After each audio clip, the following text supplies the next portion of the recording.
My name is Nona Diamond, and my presentation this week is titled Supporting Indigenous Students Through Microcultural Validations and Cultural Identity.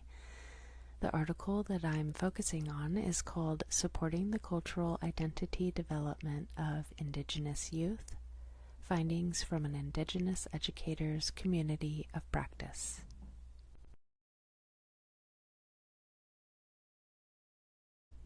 This study focuses on Indigenous educators from across Alaska who came together as a professional community of practice to reflect on their teaching and to learn from one another.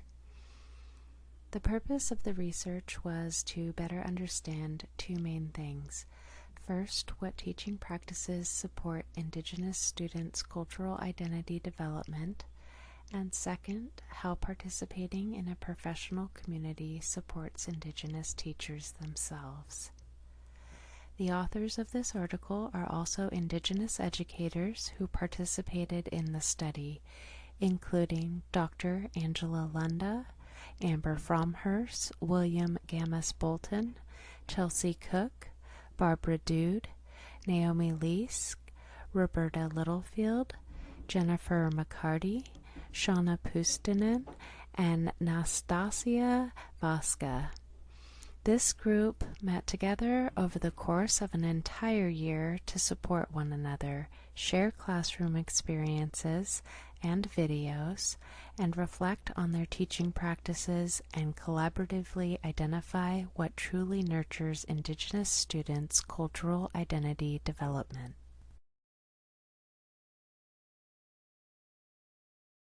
In 2024, I had the privilege of attending a presentation by the majority of the authoring cohort of this paper, and I was especially intrigued for three main reasons.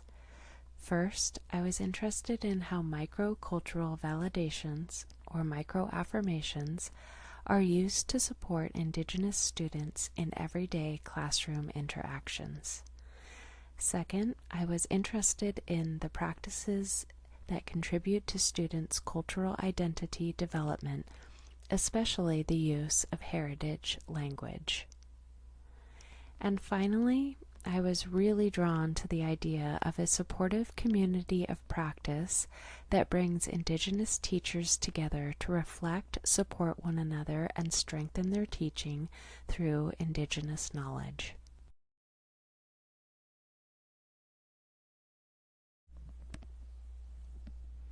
One of the main findings of this article is that Indigenous students' cultural identity development is supported through several key teaching practices.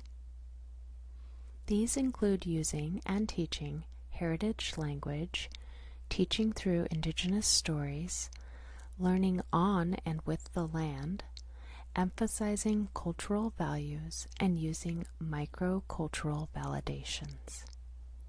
In this study, heritage language refers to the Indigenous language of the local community and land, and it is closely connected to culture, identity, relationships, and ways of knowing. Another major finding focuses on microcultural validations, also called microaffirmations. These are small, everyday interactions between teachers and students.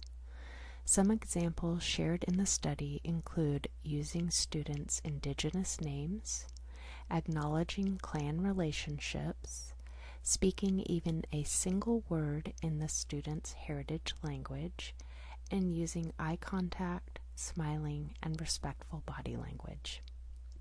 These small moments communicate to students that they are seen, valued, and they belong. The study also explains what a community of practice looks like in this project. Teachers experienced reduced isolation, strengthened their sense of purpose, and were encouraged to include more culture, language, and land-based learning in their classrooms after sharing stories and examples with one another through the year-long cohort.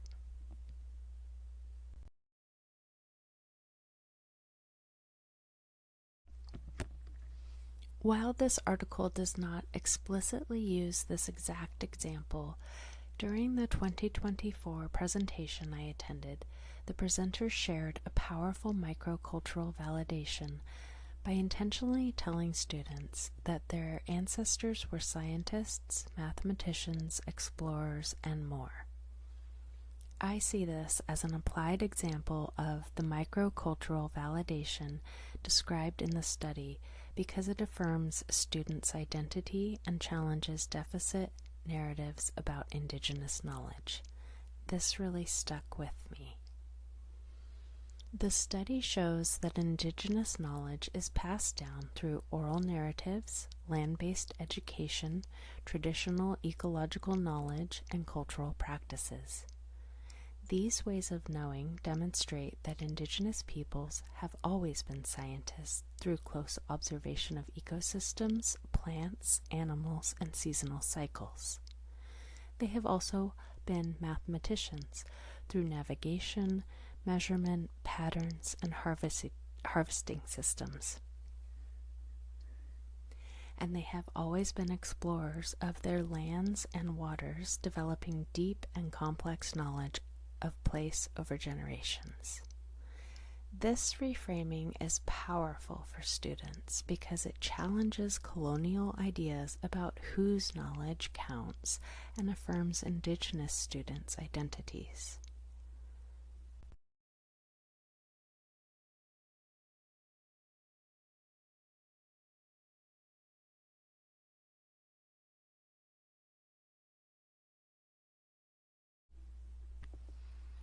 As someone who is deeply interested in behavioral health and student well-being, the emphasis on belonging and validation in this article really stood out to me. As the authors explain, every interaction is affirming one of the two messages: you belong or you do not belong.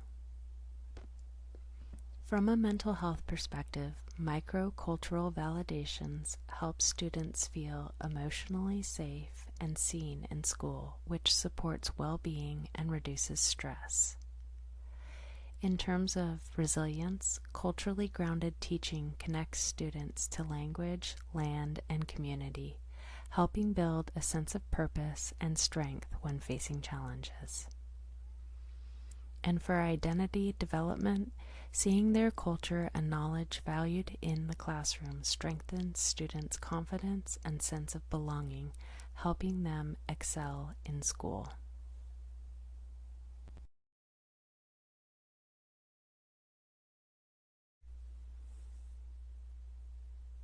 I'd like to end with two questions for discussion. First, how might the concept of micro-affirmations be used more intentionally in schools that serve many different cultural groups, not only Indigenous students? And secondly, how can Indigenous teachers intentionally support and lift one another up in their daily practice through shared reflection, collaboration, and culturally grounded teaching communities?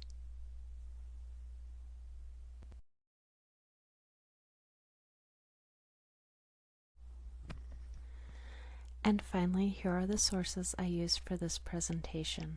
I know this slide is often clicked past, but I wanted to take a moment to say Gunishchish to Dr. Angie Lunda for this important work and for taking the time to talk to me about it.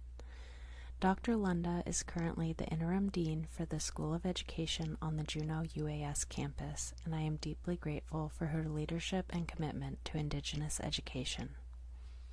Gunishchish, Hawa, Noyaksen, as well to her entire cohort who devoted years of this work and who continue to carry it forward today as they are invited to share this work internationally.